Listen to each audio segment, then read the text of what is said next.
Почитувани, СДСМ и Бранко Црвенковски, откако ги загубија сите аргументи, започнаа грешките и своите промашени политики да ги прикажуваат како своји успеси.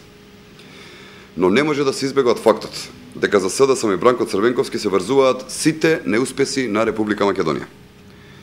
За среќа, она што не разликува од Социјалдемократскиот сојуз е создавањето, градењето и нашиот допринос за посигурна иднина. За разлика од тоа, СДСМ и Бранко Црвенковски ќе останат запаметени по нечесното работење, корупцијата и меѓу другото по промашените инфраструктурни проекти кои беа ветени, а никогаш не беа изградени. Денес ќе ви презентирам само 3 примери. Прв, таков проект е големата лага на Бранко Црвенковски дека ќе изгради фамозна пруга кон Бугарија. Црвенковски лично изјави дека пругата ќе се заврши за 1 година, но како и по обичај со неговите ветувања, таа година никогаш не заврши.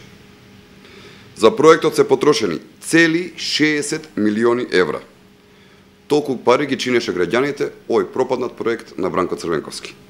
Второ, Бранко Црвенковски СДСМ вети изградба на магистралниот пат Велес-Прилеп, но освен фрлената лопата на местото каде што беше одржана свеченоста за наводното започнување на градежните работи, денес нема ништо. Овој проект е уште една лага на СДСМ и на Бранко Црвенковски. И трето, зашто впрочем и денеска говореа на нивната пресконференција, СДСМ вети изградба на коридорот 8 и 10, но и од овој проект останаа само празните зборови и лажните ветувања на Црвенковски и Социјалдемократскиот сојуз.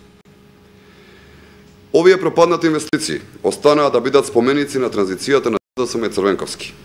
И секако, кога се говори на тема градежништво, како неизбежна карактеристика на владата на Социјалдемократскиот сојуз, се матните сделки за продажба на градежното земјиште во 4 очи по енорно ниски цени. Почитувани, ова е само мал дел од практичното искуство на владите на СДСМ од областа на урбанизмот и градежништвото. СДСМ не создаваше вредности и не градеше институции и објекти, како што е пак од друга страна проектот Скопје 2014. СДСМ знае да придонесува и работи во интерес на олигархијата кои што самите ја создадоа. Почитувани колеги, кога сме веќе на темата кодошење, СДСМ се најпознати по својот кодошлак. За тоа се признаваме експерти.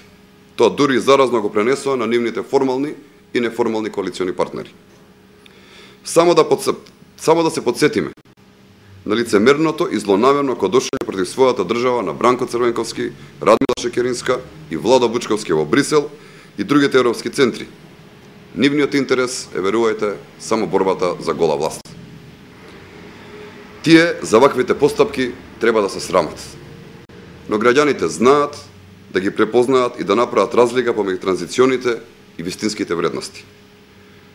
Како што милуваа да велат, разликата е во тоа што едни градат, а други крадат.